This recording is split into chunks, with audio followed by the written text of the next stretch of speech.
The Backrooms. You've been here before. Level 239, the Exitway Anomaly. Image caption: Perceived freedom.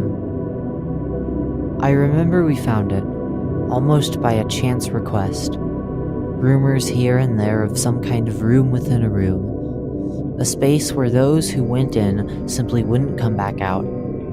I couldn't tell you who initially reached out to me, but I feel it would be best not to mention a single thing that might indicate the location of this space.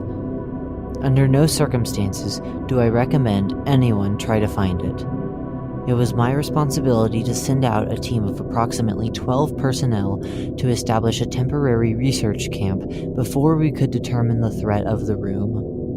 Little did I know, the following would be permanently ingrained into my mind. There we arrived, standing before the darkness of corridors and rooms. Before entering, we began setting up all our supplies: a few tents, a table for my control desk with some laptops, everything I would need to keep track of things. Along with all this, we had a small RC rover, which would be my main way to check the safety of the rooms ahead, though I wouldn't know for certain if it would return in one piece. I had the rover wired to a complicated set of devices, all hooked up wirelessly to my laptop. From my remote position, I could operate it and observe the corridors from the safety of the camp before ordering my people in. Click, clank, click, clank. The rover moved seamlessly, the metal wheels transitioning from the tile floors to a patterned metal surface, illuminated only by the red of random exit signs and the headlights of the rover itself. The walls were a shade of tar black to complement the darkness which overcame everything, leading the way down the corridor into a complex of wider rooms that almost held some kind of impossible quality to them.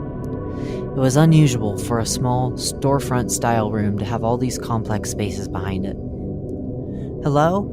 I can hear you," I heard over the buzzing of the device's engine and the sound of metal on metal rolling. "Please, I'm stuck. I can't get out of this fucking place. God, please!" I looked to Marion to my left. They shook their head at me. I knew exactly what they thought. This could have easily been a trap, so I kept on searching with the rover, attempting to track down the distant echo of a frightened voice. The pursuit of the echoes kept guiding me through the endless, monotonous spaces of dark rooms and benches. On rare occasions, we would find some with windows, showing the nighttime exterior of a suburb, though the exit we saw was blocked by a shutter. It was almost like a wild goose chase. The longer we explored, the less progress we made. No matter how far we traveled, we couldn't track down the source of the pleading voice. It was there that we decided to recall the rover. Retracing the steps was easy, turning around and taking the same route it traveled on. I sat there, gradually watching the beams of headlights project through the same corridor we sent it through as it returned. As soon as it returned, members of the research team began to do a routine observation of the device, just in case anything had suddenly changed. The whole time, I sat there and thought, why would it be so hard to leave this place? Unless the effects of this space could only be felt if someone were there in person, which could have very well been the case. "Do you think it's worth sending a dispatch into it?" Marion asked, giving me a little glance as they organized some other supplies nearby. I was torn on whether or not to confirm, but as the expedition leader, I had to make the call. With a small bit of hesitation, I gave a nod to them. Yes, but just one of us. I don't want to take too many risks in losing half the team. I confirmed with them, watching as Marianne got a bit of exploration gear on. "Then I'll be the one going in first. Switch to my camera feed, won't you, Doc?" "As per our usual procedure. Hasn't gotten you killed all the other times we've done it." Marianne gave a small chuckle at my joke, adjusting the helmet, which had a small camera hooked to it. After they had pressed the button to start recording, I switched to their camera feed, watching as they tapped it, looking at me with a thumbs up.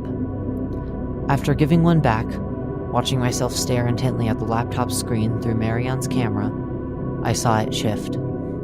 Strong, piercing rays of light guided the way. Marianne began to take their first eager steps into the dark.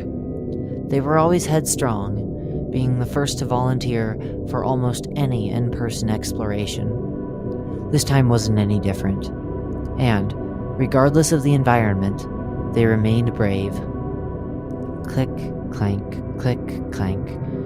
Marianne kept walking, soon realizing that the corridor led to an entirely different room. A space with a glass set of doors and windows, shuttered like previous ones we had seen, though this one was larger. However, the calling returned, louder than before. "Hey, I hear you. Is someone there?" "Yeah, I'm coming. What's your name?" Marianne called back as a reply, audibly through the camera, much like the echoes. "Just call me Marcus. Thank God someone else found me. I have no clue how long I have been here. Where are you?" the echoing voice replied. Marianne looked around a bit, determining the source of the voice. "They sound close now," they said to themselves, probably so I would hear.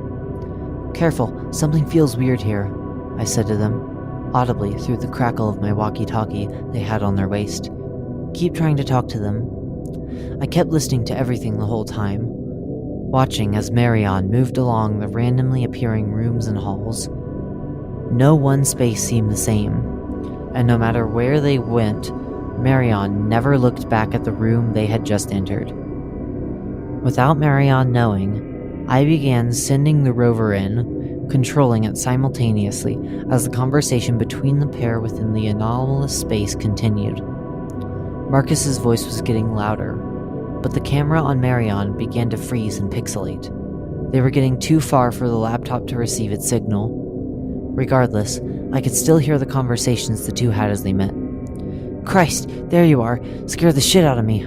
Marcus suddenly exclaimed, sparking a conversation between the pair, trying to reassure each other. The two kept going on and on, explaining where they were from. Marcus seemed to have recently shown up in the Backrooms in general. He was lost, confused, and lacking any supplies and preparation. In the meantime, I kept trying to get the rover to them, following the sounds of their voices. "Heh, we all have moments like this. There are outposts out here that can help you out." "Oh yeah? God, to think I wouldn't find anyone here. This is one of the only places where I haven't been chased by anything. What are all these fucking monsters?" Marianne laughed at it a bit.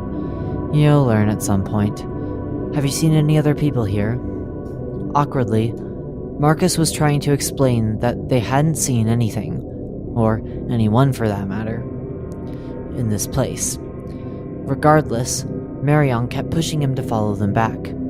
This was fruitless though, as it seemed that every single room they went through had been shuffled like a massive jigsaw. Whilst the two searched for a way out, I began treading new ground with the rover. I heard their voices echo, and aside from the now frozen video feed, it was my only way of finding them. "Shit, it seems like I'm stuck too now. You seeing this, Doc?" Marianne asked me.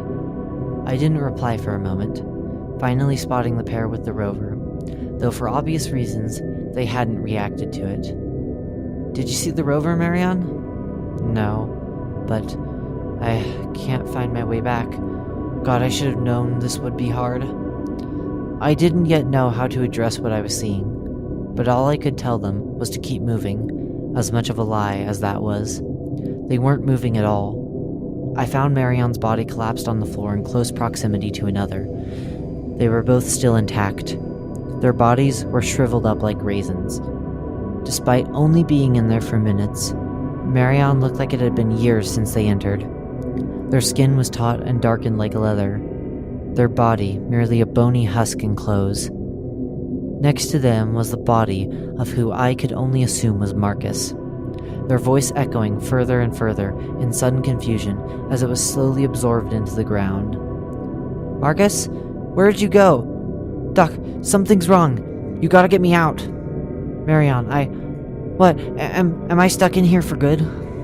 I didn't reply to Marion, taking the sudden action of turning off my laptop and walkie-talkie. It was better for them not to know the truth of whatever purgatory they found themselves in.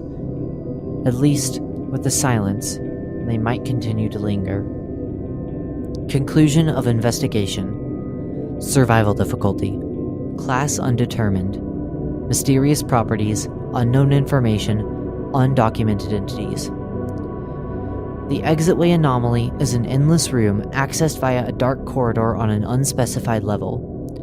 No light besides that from red exit signs and occasional shuttered glass storefronts is present within the Exitway Anomaly, leaving most spaces within it pitch black.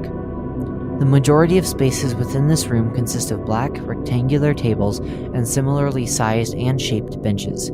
No one similar room within the anomaly has been recorded as showing up again. It is unadvised to venture into Exitway Anomaly alone, as anyone who does has a guaranteed chance of succumbing to the room's effects. For some unknown reason, this room will keep those who enter it in a perpetual state of limbo, seeming to have died long ago, regardless of how long they were in it. Those who have been lost to the room previously only perish once and for all when they seem to recognize the fact that somehow they are no longer alive. At this point, the Wanderer's body will be absorbed into the room, though it is unknown where these remains end up.